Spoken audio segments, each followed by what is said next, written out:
On Halloween night, 1973, little 9-year-old Lisa Ann French would go to meet her friend to go to the local Halloween party. When her friend was unexpectedly grounded, she decided that she would go trick-or-treating by herself. However, this is the last time anybody would ever see her alive.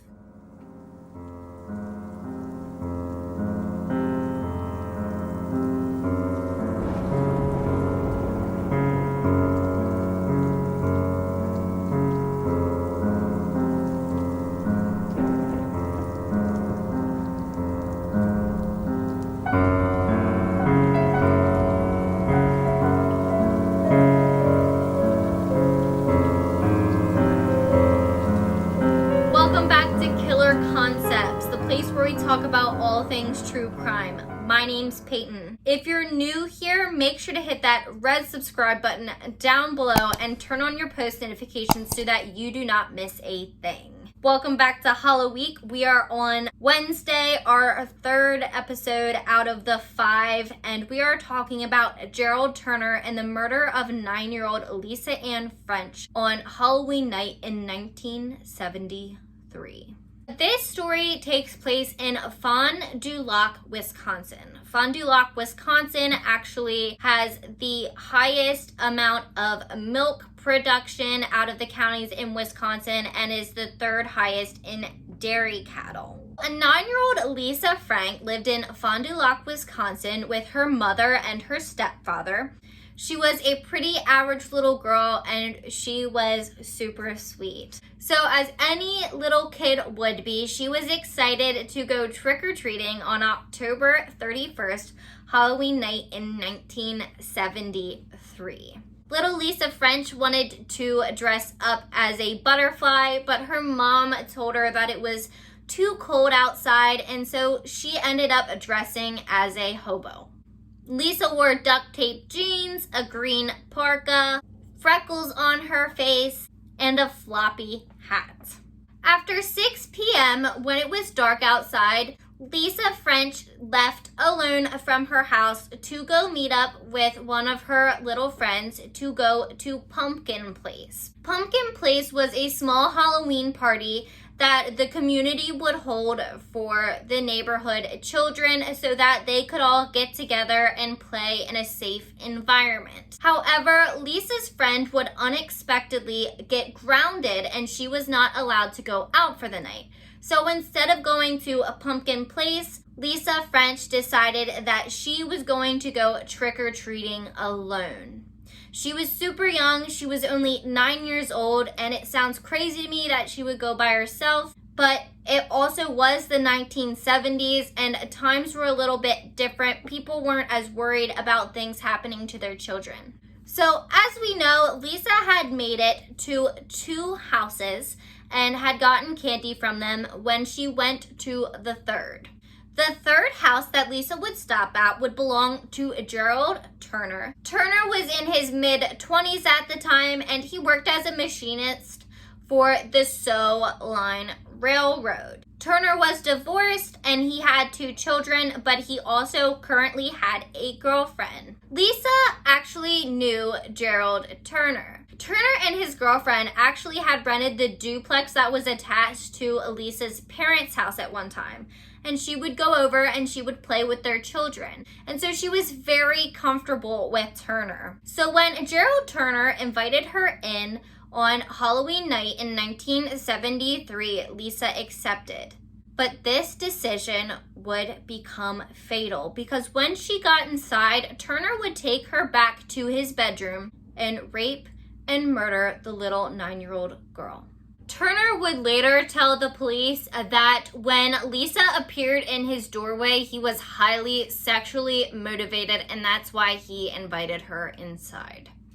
While this was happening, Turner's girlfriend at the time, Arlene Penn, had actually taken their young daughter to Pumpkin Place, which is where young Lisa was supposed to go with her friend. When Penn and their daughter got home at around 7:15, Turner said that he did not feel well and he went back in the bedroom to lay down for a while. This is when Penn decided that she would go visit her mother's house. Little did she know, the little girl who used to push their daughter in a stroller would be lying dead in the room over. Lisa's mother and stepdad became super concerned when she did not arrive home because they told her that her curfew was around 10 or 11 o'clock. And so when she did not get there on time, they were extremely worried. It wasn't like her.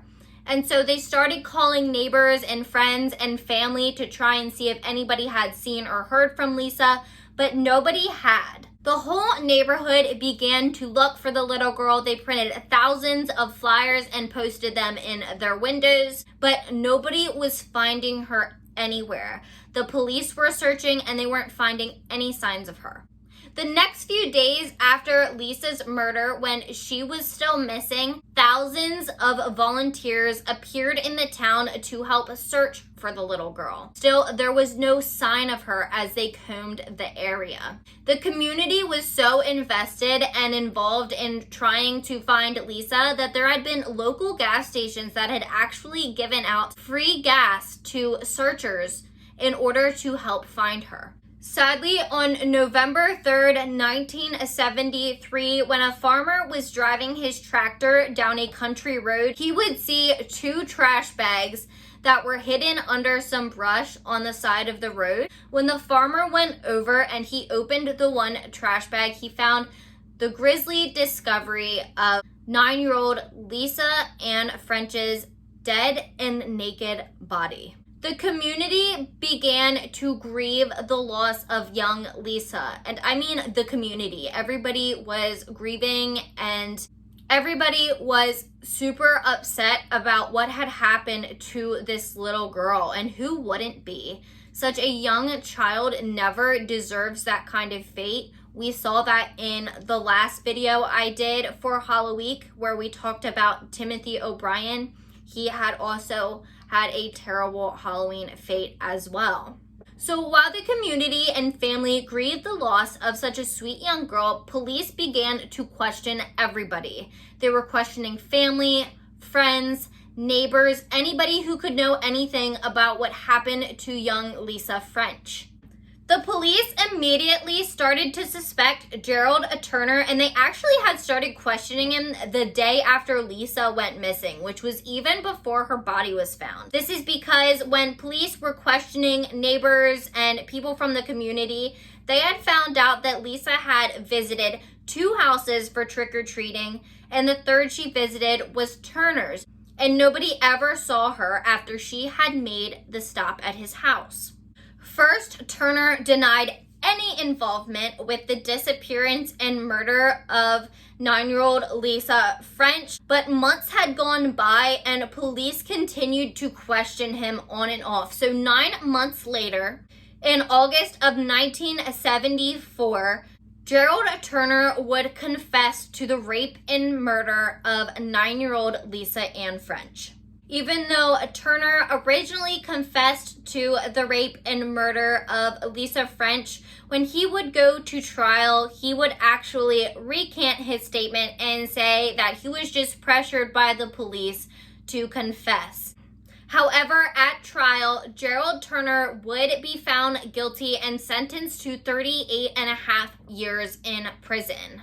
The judge went out of his way to even note that he saw absolutely no remorse from Turner for what he had done to a 9-year-old Lisa Ann French. I don't know about you guys, but 38.5 years just does not sound like enough time for somebody who would do any kind of crime against children or anybody in general, especially murder. This was an innocent little girl and she did not, nor would anybody else ever deserve this kind of fate. And 38 years just does not seem like a long time. I also want to mention that before anything happened with Lisa French, Turner had actually been charged with the statutory rape of a 15-year-old babysitter before as well. And his 2 ex-wives had also stated that he had beat, and raped them previously before. So this was not something new for Gerald Turner. This was a pattern of behavior.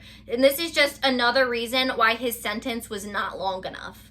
While Turner was in prison, the laws in Wisconsin and many other states actually had changed as to how trick-or-treating would be run in towns for the safety of children. Towns would come up with rules stating that children could no longer go trick-or-treating alone, at least if they were under a certain age, a parent had to be with them. And the trick-or-treating also had to happen within a certain time frame of night. There was a curfew, and after that time, there was no trick-or-treating to be had. For his crime, Gerald Turner would actually gain the name the Halloween Killer.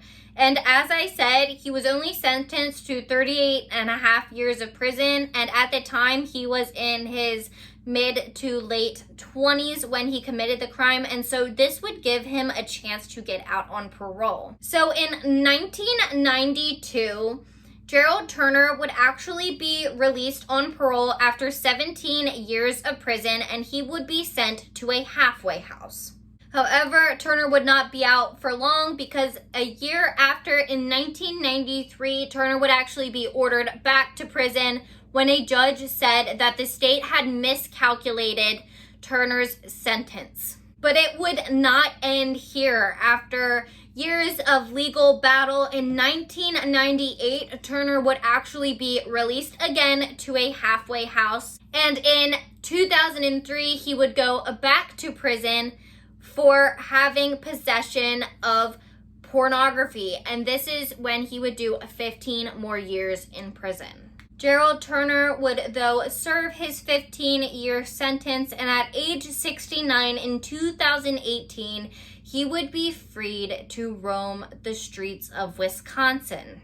Turner is still free till this day, though there are petitions to have him put back in jail after what he had did to young Lisa Ann French. It is absolutely terrifying after all the crimes he has committed that he is loose on the streets, and all we can do is hope and pray that he will not hurt another child.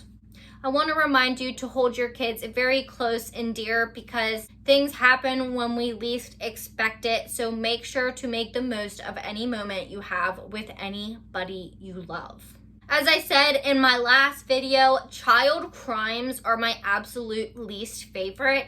It isn't something that I enjoy talking about. I don't like murder or crimes against anybody, but child killings are just especially disgusting and gruesome, and I can't stand it. Unfortunately, a lot of the Halloween stories that I have found do revolve around children and trick-or-treating. Thank you for watching video 3 from Halloweek, and tomorrow we will be back with the 4th video. I really hope you enjoyed this one. Don't forget to hit that red subscribe button down below and turn on your post notifications if you have not done so already, so that you do not miss the last 2 episodes of Halloweek or anything else that I release for that matter. I talk about all things true crime here on my channel, and I love to share my videos with you guys. Make sure to send me case suggestions to the email address right here, as well as comment down below. I love talking to you guys and creating a discussion. You can also check me out on social media, which my handles are also down below in the description box, as well as the sources that I used for this case. Before you go, I want you to remember that the world's most dangerous minds hide in the most unlikely places. Stay safe and happy Halloween.